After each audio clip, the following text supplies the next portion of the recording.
reporting. We are told here the draft statements of financial position of P company, S company, and SS company on 30th June 20x7 were as follows. So we have assets, etc. We are told the P company acquired its shares in S company, on 1st July 2014. And then S company acquired its shares in SS company on 1st July 2015, where the reserves stood at that. It is the group's policy to measure the non-controlling interest at acquisition at its proportionate share of the fair value of the subsidiaries what year net assets. Ladies and gentlemen, remember NCI. We could either give NCI the proportionate share of the subsidiaries net assets, or we value their interest at fair value. At fair value, we look at both cases and then we compare and see what that really means. So prepare a draft consolidated statement of financial position of P as at this. Assume no impairment of goodwill. So ladies and gentlemen, step number one, remember there are 6 or 7, say 7 basic steps. Basic steps when you are doing a consolidation question, we have actually there are 6 basic steps. So step number 1 is the group structure. Step number 1 is the group structure.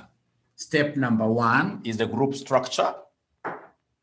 So you have to ascertain the group structure. We have to ascertain the group structure. This is very important. The group structure, we must ascertain the group structure. So ladies and gentlemen, the group structure, how will this look like? The group structure, how will this look like? So we have P company that acquired S. S went ahead in this case here to acquire some other company, Great. So then give me the shareholdings, We are told in this question, ladies and gentlemen, in this question, this is what they have told us. Look at the investments. Investments at cost. You can see the parent company 120,000. It has 80,000 shares in S company. P has 80,000 shares in S company. Quite a nice thing. 80,000 in S company. So P has 80,000 shares of S company. So 80,000 out of how many? How many shares does S company have? S company, if you look at here, ordinary shares of $1 each, you can see the share capital of S company is 100,000. So I want to get the number of ordinary shares of S company. How do we get the number of ordinary shares of any company? You take the share capital, you divide by the par value. Share capital, you divide by the par value. So 100,000, fortunately, we were given a par value of 1. So 100,000 divided by 1. 100,000 divided by 1, this gives us 100,000. 100,000. So, ladies and gentlemen, this translates to what percentage of share ownership? 80%. 80%. Look at the next holding. We are told that this company called S, happens to be having 60,000 shares in SS. You can see here there is a dash. We have S. S investment is worth 110,000. And this 110,000 that they paid were able to give it 60,000 shares in SS. So come and give us 60,000 shares in SS. Divide this by the number of shares that SS has in total. SS, you can see the share capital of SS is here, 100,000. Divided by the par value, that gives me 100,000. 100,000. So times 100, this will end up giving us what here? 60%. This will end up giving us 60%. Ladies and gentlemen, while you are evaluating your group structure, you must know, according to IFRS 3, in terms of influence and control, things have really changed.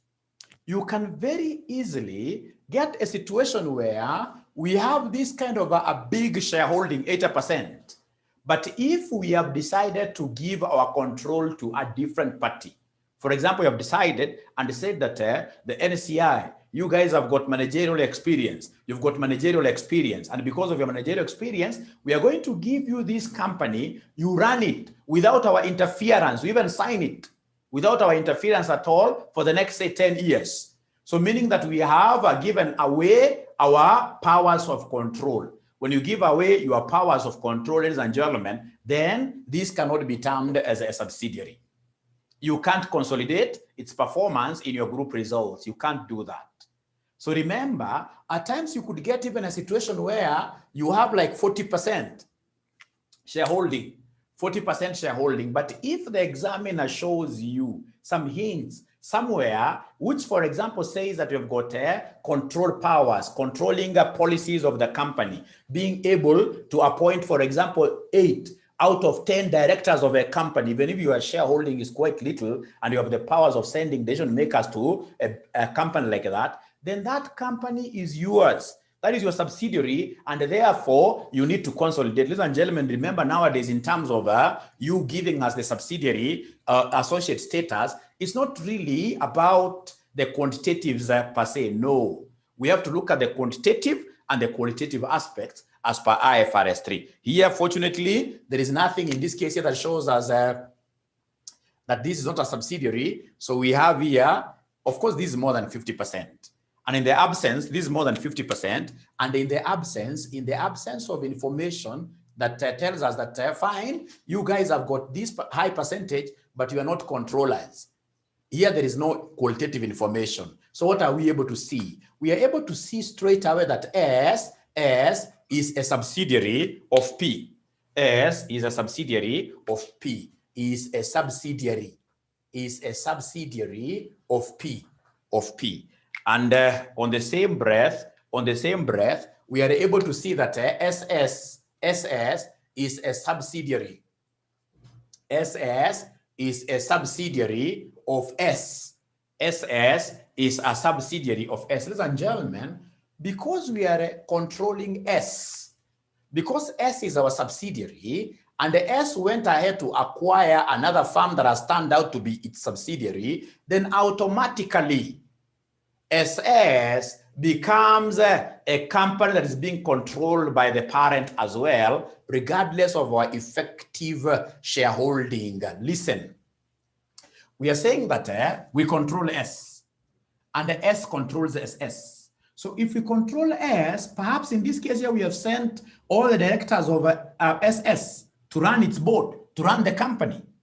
And the SS automatically, even if we only had a very small percentage of this, S, of course, will also have an impact automatically because of the control aspect on SS. So you're saying very importantly that therefore SS is also a subsidiary, of the P group, a subsidiary of P. My pens are letting me down, but we just have to fight with it. Okay.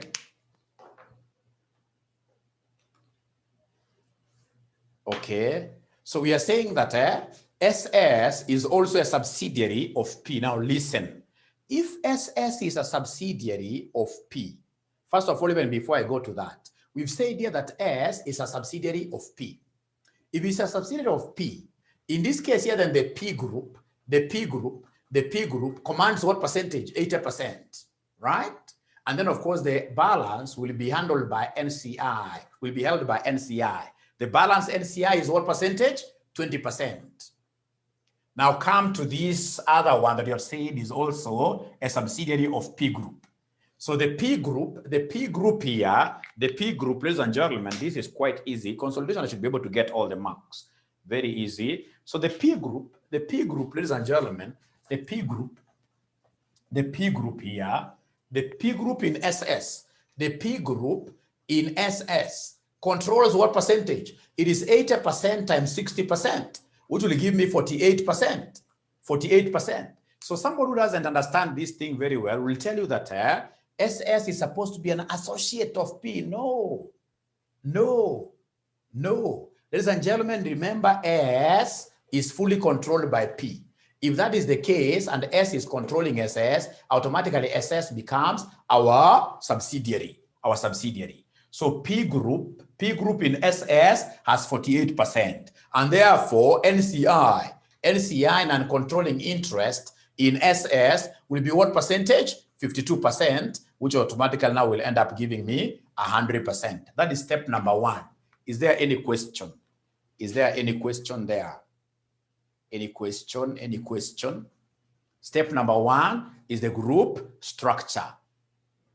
Group structure. Thank you very much. Group structure. That is okay. I'm trying to work on my pen. Don't worry. I'll be getting better pens. So group structure, that is okay. Now we've been able to ascertain that the 2 companies that we have as P group are what here are our subsidiaries. Step number 2, the financial statements. Don't go to goodwill. No.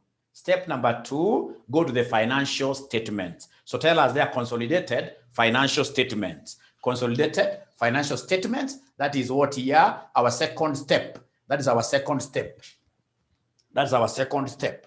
That's our second step, consolidated financial statements. Why should we go for the financial statements before we do the goodwill ETC? Ladies and gentlemen, remember, when you are consolidating, when you are putting things together, at the end of the day, there will be quite easy marks you're going to get for free without any workings.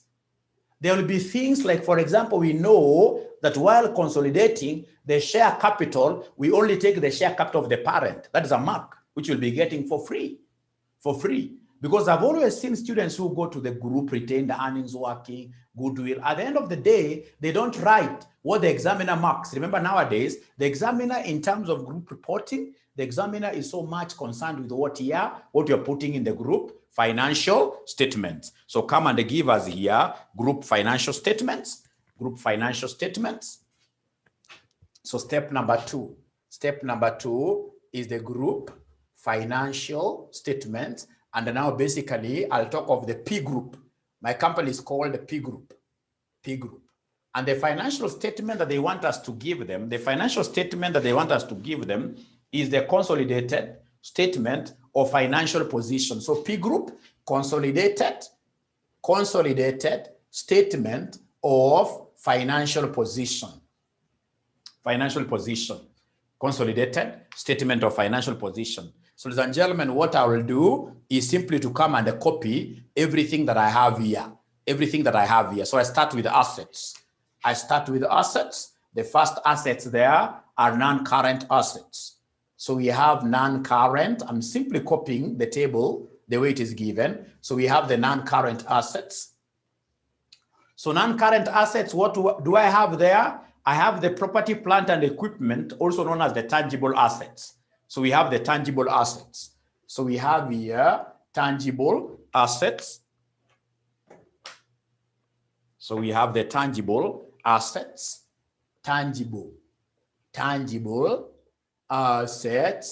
tangible assets, the PPE basically, Now, ladies and gentlemen, because now we have got a power of controlling these 2 entities, when it comes to PPE, what do we do? Everything is ours, the economic entity model. This is our economic entity. So we consolidate 100% line by line. We are adding. So in this case here, the parent has 105. The parent has 105 plus the first subsidiary there has got 125.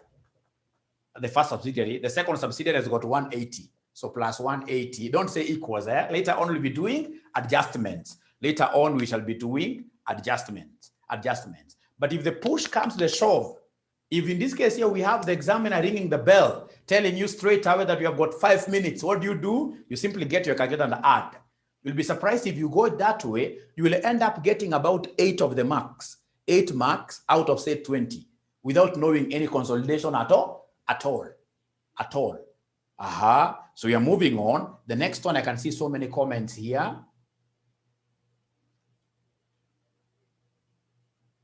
Yes, great. Don't add, chapter, don't add. Okay. You know, later on, ladies and gentlemen, like now under non-current assets, later on in the notes, you'll be told, for example, that we have what we call the fair value adjustment. During acquisition, at times you have to value the assets. So So if there was any fair value adjustment or a revaluation, the revaluation, of course, will come and add it here. And of course, anytime you revalue your subsidiary at the time of acquisition, chances are this revaluation surplus has not been depreciated.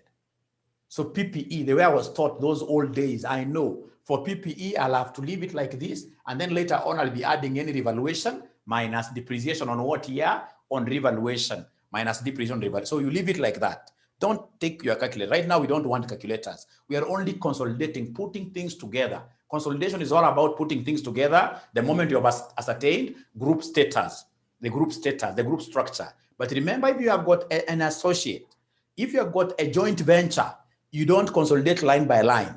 No, no, no. If it's a joint venture or an associate, it's equity accounting, one line. I'll be showing you later on how to do that. For now, we are lucky because all the companies that we have are subsidiaries,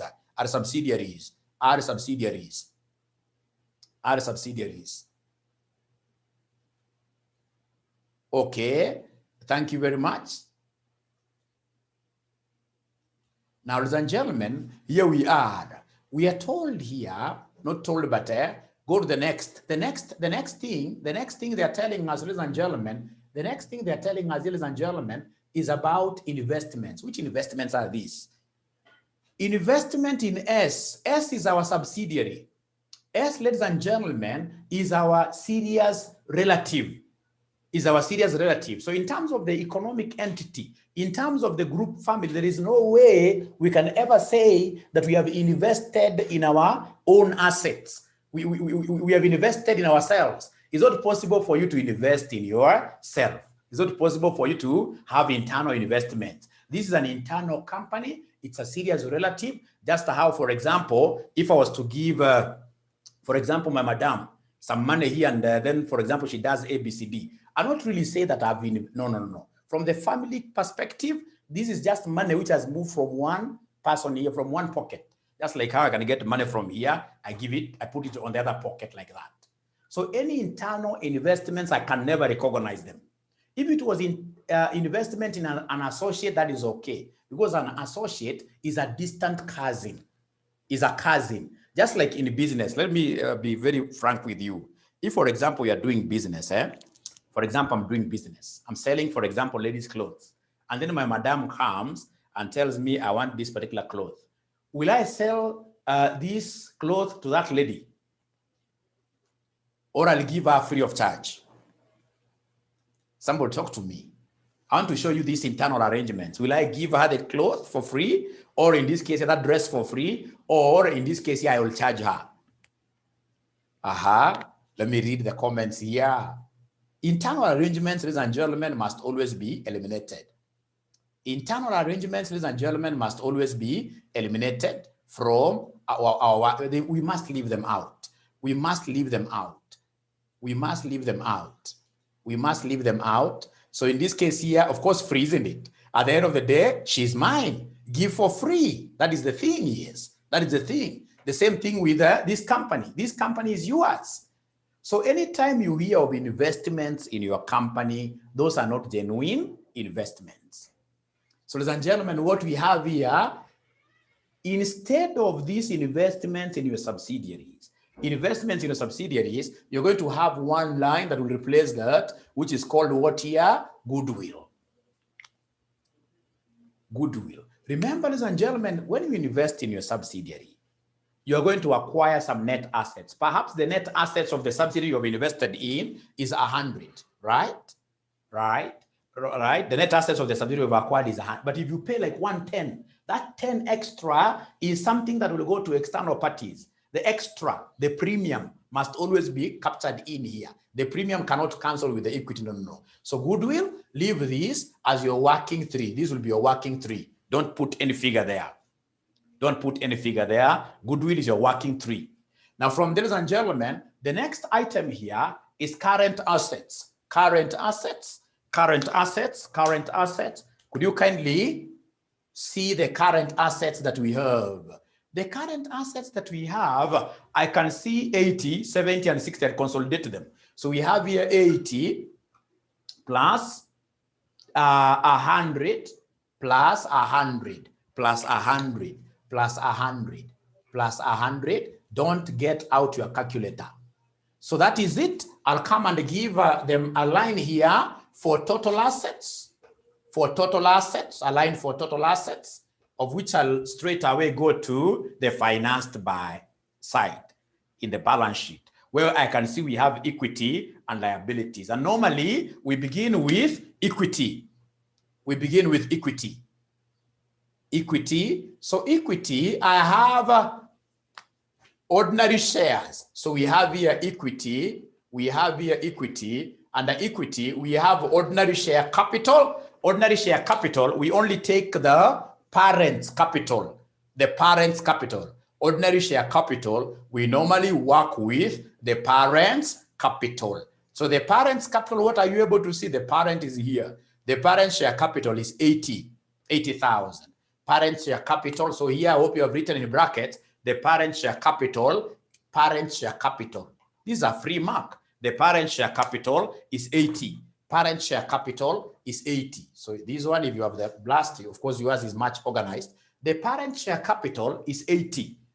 We don't bring the subsidiary share capital. These are the things which are cancelling with my investment in the subsidiaries. So don't even try to understand so much right now for the sake of your exams, which are starting next week. Ladies and gentlemen, know that for share capital, we always work with which share capital? Share capital of the parent. Share capital of the parent. From there, ladies and gentlemen, I can see retained earnings. Retained earnings, mentioned there, retained earnings. Retained earnings. Retained earnings. Retained earnings. Retained earnings, you can't consolidate them directly. Retained earnings, you need a working. Retained earnings, we need a working. Retained earnings, just write working in brackets. Retained earnings, you write workings in bracket. And then, ladies and gentlemen, remember there is something very important here. There is something very important. Other than these retained earnings, we have another equity component. We have the NCI. The NCIs will be our partners in the business. They are putting in money that they are not coming to demand from us. It's not a loan. It's a capital element. So NCI has to fall under equity, long-term source of owners' funds. Remember, NCI are also our partners. They're our partners. So after retained earnings here, as I look for a better pen, for retained earnings here, I want you to come under retained earnings, I want you to come and mention there the non-controlling interest. Non-controlling interest, and then you don't put anything there. Just write in brackets what here? Working. In bracket, put working there. In bracket, put working there. Now, ladies and gentlemen, we are through with the equity. If you are through with the equity, now we look at the liabilities. The liabilities, what are you able to see here? Liabilities, you can see we have payables. Payables, you write them the way they are. You consolidate them. You put them together. So payables, what do we have? We have 30,000, 35,000, 25,000. So in this case here, payables, we don't have any non-current liabilities. I can see payables. I can see payables here. I can see payables here. I can see payables. I can see payables. I can see payables. Payables. I know my pens are not very nice. They're really letting me down, but we shall overcome. We shall overcome. So under payables, I can see, under payables, I can see under payables. Under payables, what am I able to see? I can see, ladies and gentlemen, I have 30. I have 30 here. I have 35. I have 25. Please don't get out your calculator. Because, of course, as you and I appreciate, at the end of the day, you'll be told that there are intra-owings. Intra-owings, as we've discussed, these family arrangements, ladies and gentlemen, family arrangements, any intra-owing has to be cancelled out. Intra-owings have to be cancelled out. They have to be cancelled out. So don't pick your calculator so far here. No. You live like that. Live like that. Ladies and gentlemen, down here you write what here? Total equity and liabilities. Down there you write total equity and liabilities. Total equity and liabilities. Total equity and liabilities. And then you live like that. So step number one, we've said group structure. Step number two, give us the consolidated financial statements.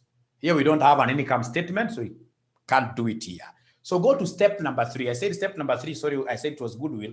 Step number 3 is supposed to be net assets of the subsidiaries. So right there, net assets of the subsidiaries, and then you have to give me a minute. I try getting a better pen.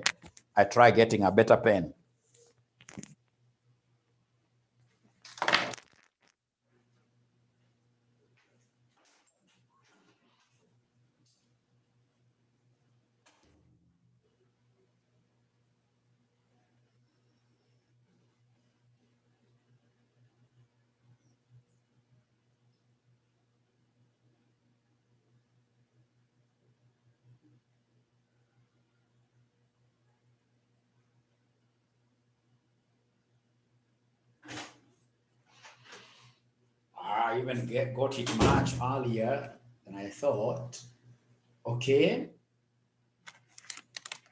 So go to the third step, which is the step of what here? Net assets. The step of net assets. Step of net assets. Ladies and gentlemen, never do T accounts for consolidation. Never do T accounts for consolidation. They really waste your time. Right? So for me, because my board is very small, I have to rub this. I know you guys will be able to fix the figures. Like that. So come and they give us the net assets. Net assets. So net assets. So the net assets of subsidiaries. Step number 3, working 3. Net assets of subsidiaries. Net assets of subsidiaries. So remember, we have the first subsidiary, and then we have the second subsidiary, SS. So remember, you have to give us the subsidiaries at year end, for each one of them year end, and at acquisition. At year end, and at acquisition. Please write like that. The same for SS, at year end, and at acquisition, like that.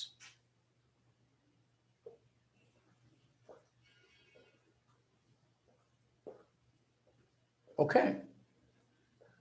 So ladies and gentlemen, please don't forget your accounting equation. Your accounting equation, we normally say assets equals who?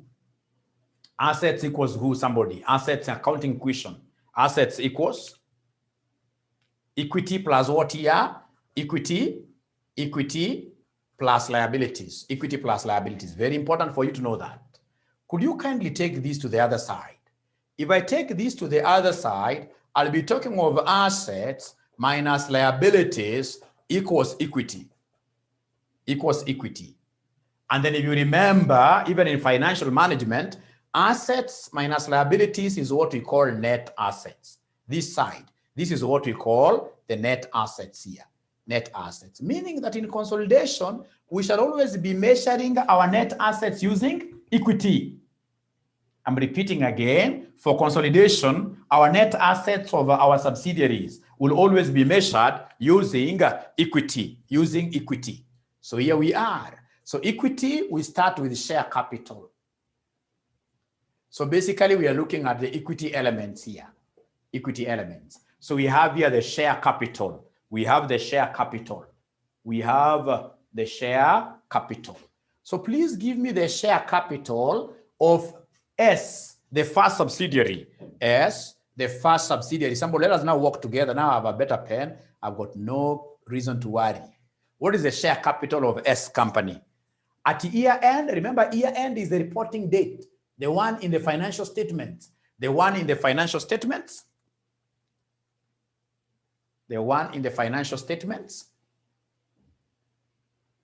Yeah. So at year end, the share capital, equity share capital of S is 100,000. So for S here at year end is 100,000. And then we have SS at year end is 100,000 as well. SS at year end is 100,000 as well. Right? The next item, of course, of equity, you can see they are normally paraded here. The next item is retained earnings. So give us the retained earnings. Give us the retained earnings. So retained earnings, ladies and gentlemen, at year end, at the date of reporting, as per the balance sheet, retained earnings for S company is 170,000. Ningewachana hizi maziro tatu oye. Tuachana hizo maziro mingi mingi. So retained earnings at year end is 170 here, and then on the other side is 115 like that. Now, ladies and gentlemen, listen.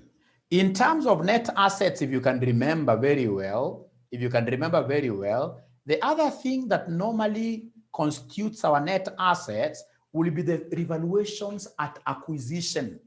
The fair value movement at acquisition normally will go to the reserves. And if it's going to the reserves, it makes a very good component of what here? Equity. But in this question that we have is a simple model. It doesn't have any revaluations. So that is it. So come and give us these figures at acquisition and at year end. Listen here. So we are told, ladies and gentlemen, if you look at this very keenly, they are telling us P company acquired its shares in S company on 1st July 20 whatever, when the reserves of S company stood at how much here? Stood at 40. So those reserves, if I'm the one handling this, I'll put them under retained earnings at acquisition. Retained earnings at acquisition, we are being told, ladies and gentlemen, look at where I'm writing this. Retained earnings at acquisition. Retained earnings at acquisition. They're giving me what figure for S? It's 40. How about retained earnings at acquisition for SS? Retained earnings at acquisition for SS, what do we have? We are told S company acquired this when the reserves were what here? 50. So at acquisition, 50. Retained earnings at acquisition, 50. Now listen. This is something if you pick, you'll have picked it very fast. Ladies and gentlemen, when it comes to the share capital of the subsidiaries, it doesn't keep on fluctuating. I've never seen a question where they tell us that you have acquired a subsidiary and thereafter the subsidiary issued new shares. Nothing like that. So when it comes to share capital, at the year end and at acquisition, this share capital must be the same. For S, it will be 100. Ladies and gentlemen, how about share capital of SS? It's 100. So at acquisition, it must also have been 100 like that. And because you don't have any fair value adjustments, please come and give us these equity components. So give us the equity component of S at the year end. This gives me 270. At acquisition, this gives me 100 what here? 140.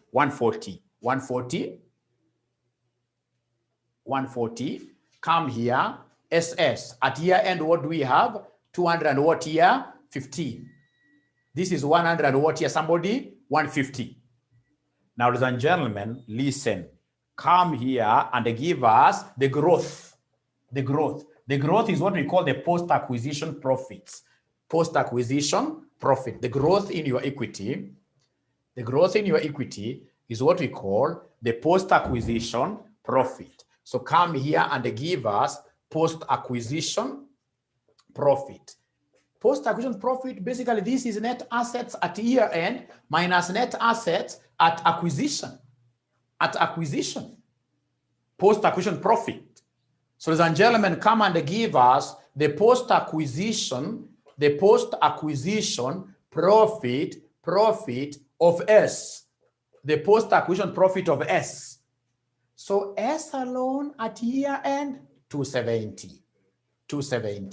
Minus in this case here at acquisition, S, 140. So then what is the post-acquisition profit? Somebody give me this figure. What is the post-acquisition profit? Somebody give me this figure. What is the post-acquisition profit? Somebody give me this figure. Post-acquisition profit, 270 minus 140. That's for S. Somebody is giving me 130. 130. How about post-acquisition profit for SS? What do we have? For SS, I can see 215 minus 150.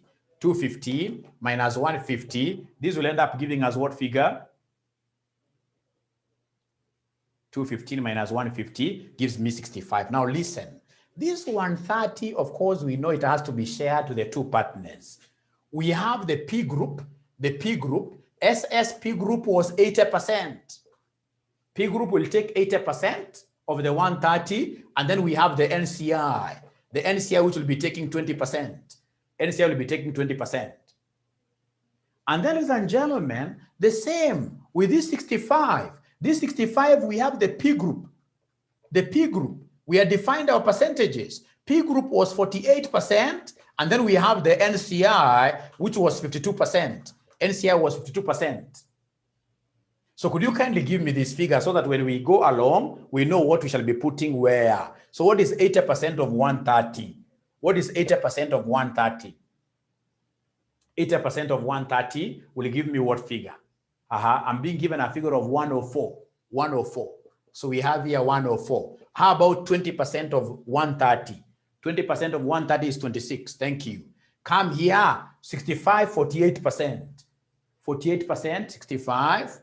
48%, 65. 31.2.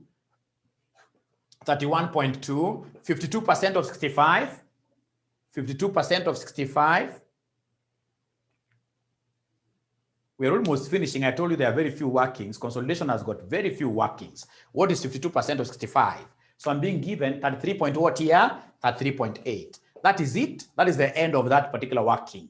That is the end of that particular working. The next working after I get net assets, the next working will be the goodwill. Goodwill. So mention there, goodwill. Goodwill.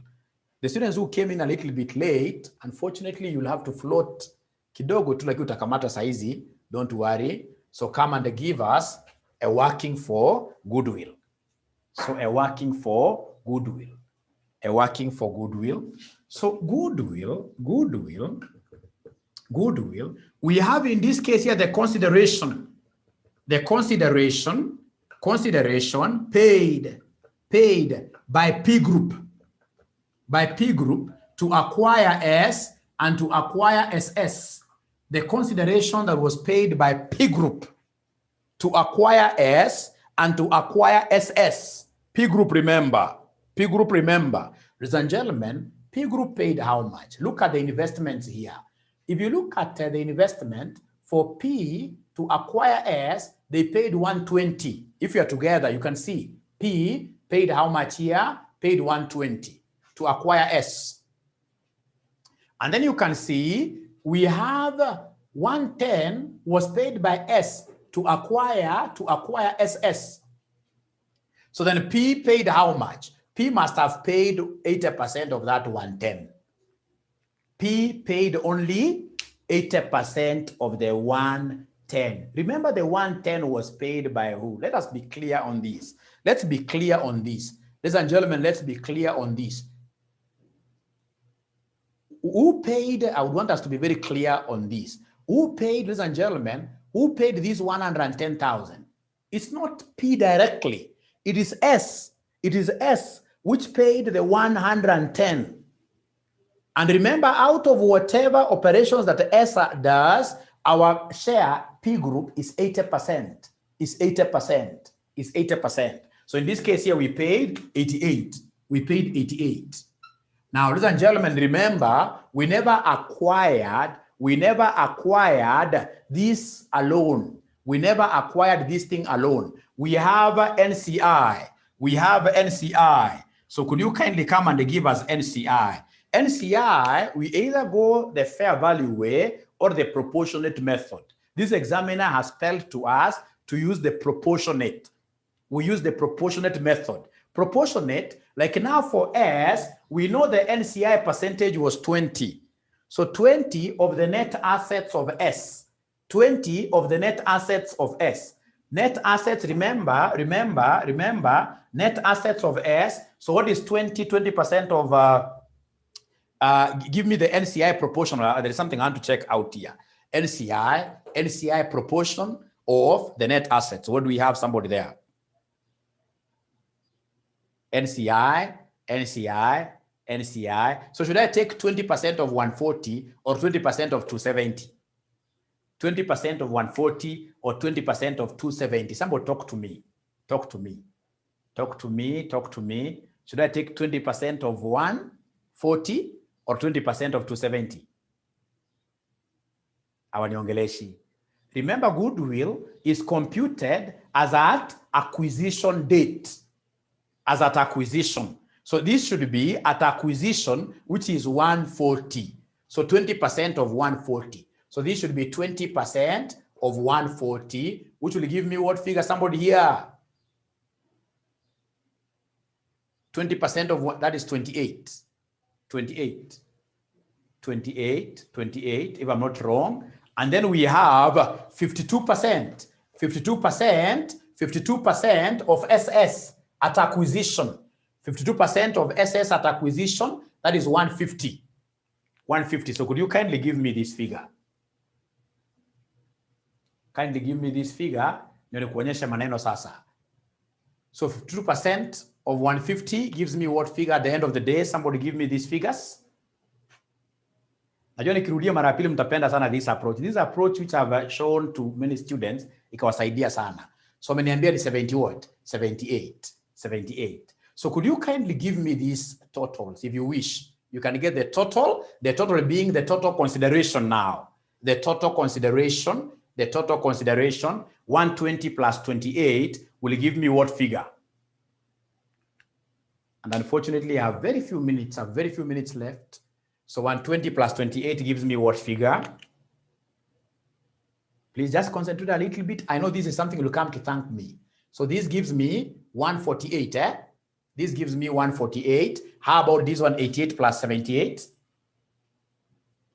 And 178, and 178, 178. So from there, what do? You'll come and less net assets.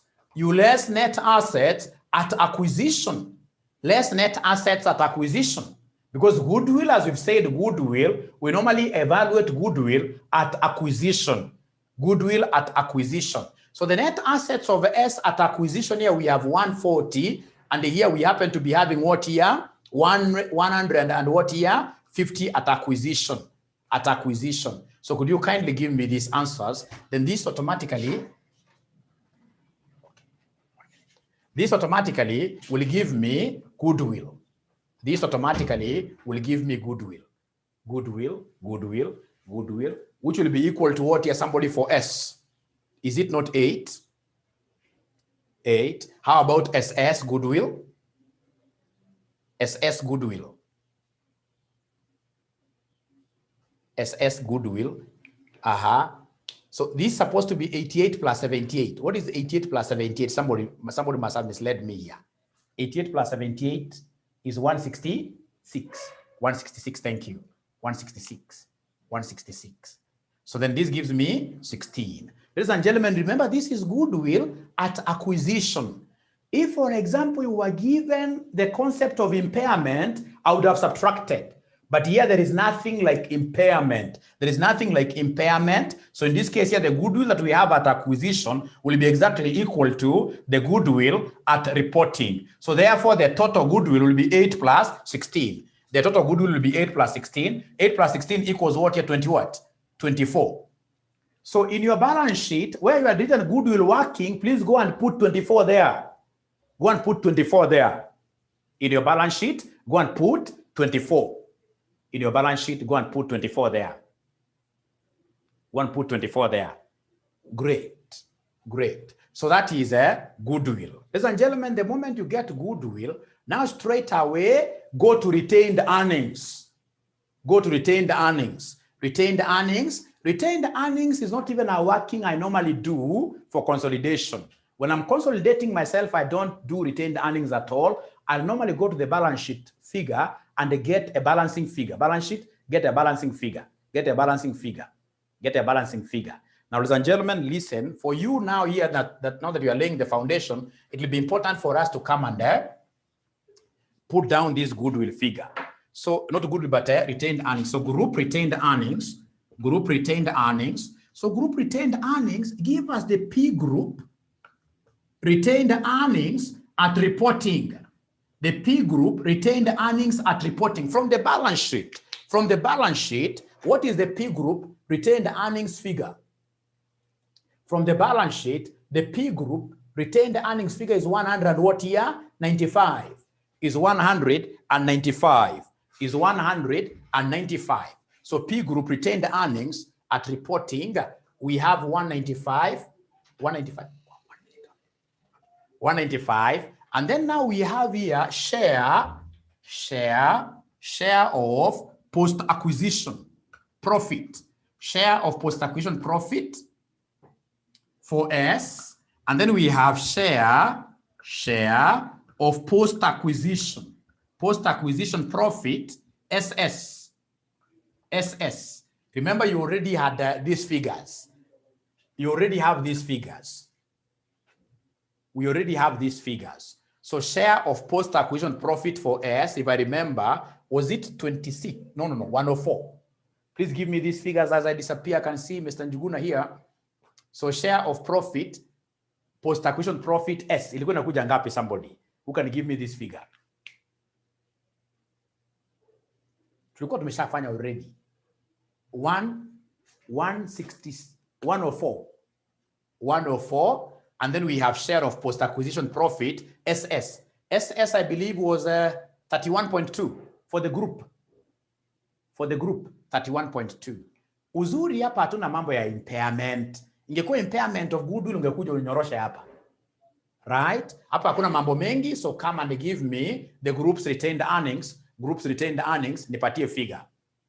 Group retained earnings, nipatie figure. Add hizi tatu. Add hizi tatu, unipatie hiyo. Add hizo tatu, nipatie hiyo jameni. Na hukuwa na fair value adjustment. Tulikuwa na fair value adjustments, all those depreciations would have lumped them here. And realized, for example, profits when we, so somebody is giving me 330.2. So could you kindly go to your group? Thank you very much. Please go to your group. Retained earnings kwa balance sheet yako ilikuwa umefanya kwa working 2. Enda hapo andika retained earnings 330.2. Andika 330.2. Andika 330.2. Andika 330.2. Andika 330.2. 330.2. Umeshaandika kweli? After that, now it's NCI. So NCI now should be the last one. NCI should be the last one. NCI should be the last one. So NCI should be the last one. So NCI, please give me NCI at acquisition. NCI at acquisition. NCI at acquisition. At acquisition ulikuwa ushafanya tayari NCI at ile formula ya goodwill. Ile working ya goodwill. Ulikuwa na NCI at acquisition katika S, I think it was 28. If I'm not wrong. S was 28. How about at acquisition NCI? NCI here.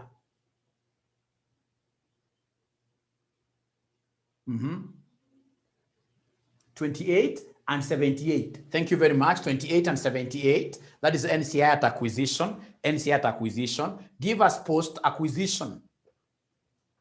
Post-acquisition profit. Post-acquisition profit. Yeah, S. Post-acquisition profit. Yeah, S. Yeah, S. Yeah, NCI. NCI in S.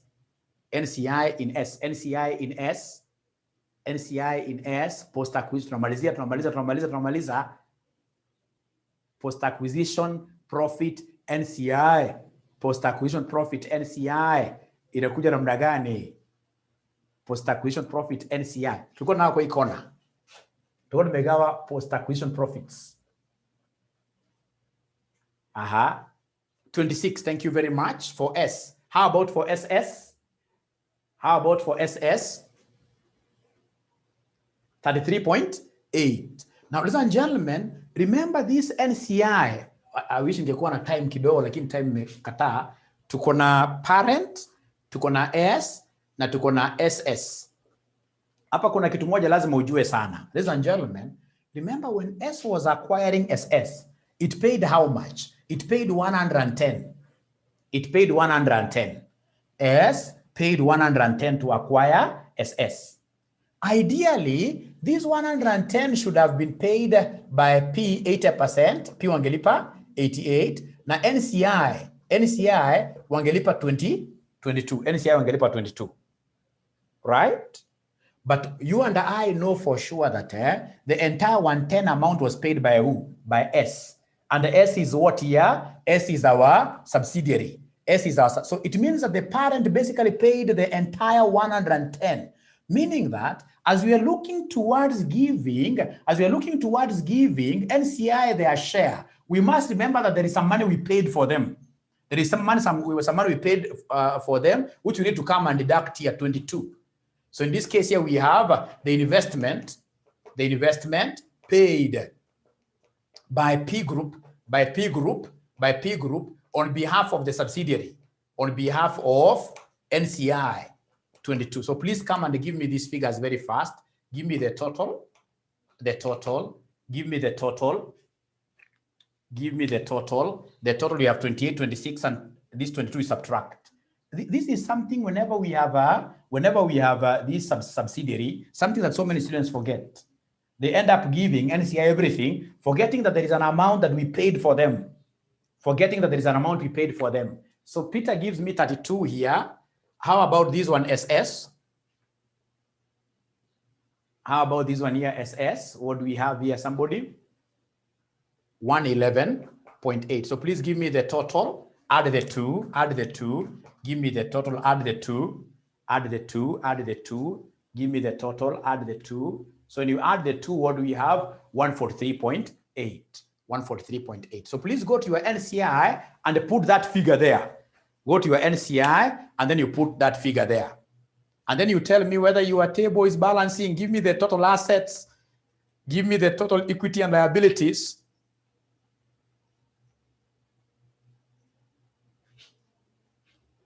This is how your balance sheet should look like. Like the tangible assets, 410. The goodwill, I hope we got goodwill of 24. Current assets of 210. Total giving us 644. Ordinary shares, 80, 330.2. Retained earnings, you can see. Non-controlling interest, we have 143.8. That is the figure we got, right? I hope everything is balancing.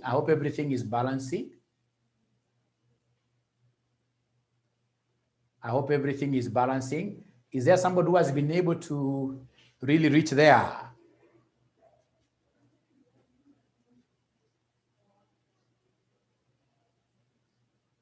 Is there somebody who has been able to reach there?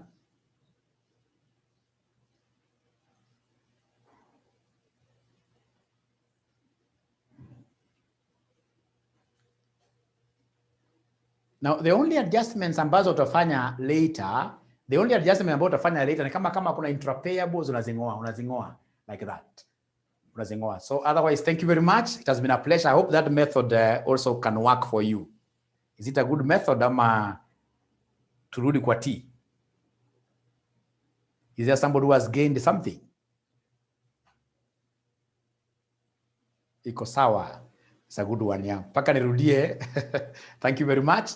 Tutarudia tena, don't worry. So asanteni, nasikia kuna class mko nao next. Asanteni. I lost the thread there. Can you phrase it in? Okay, sawa.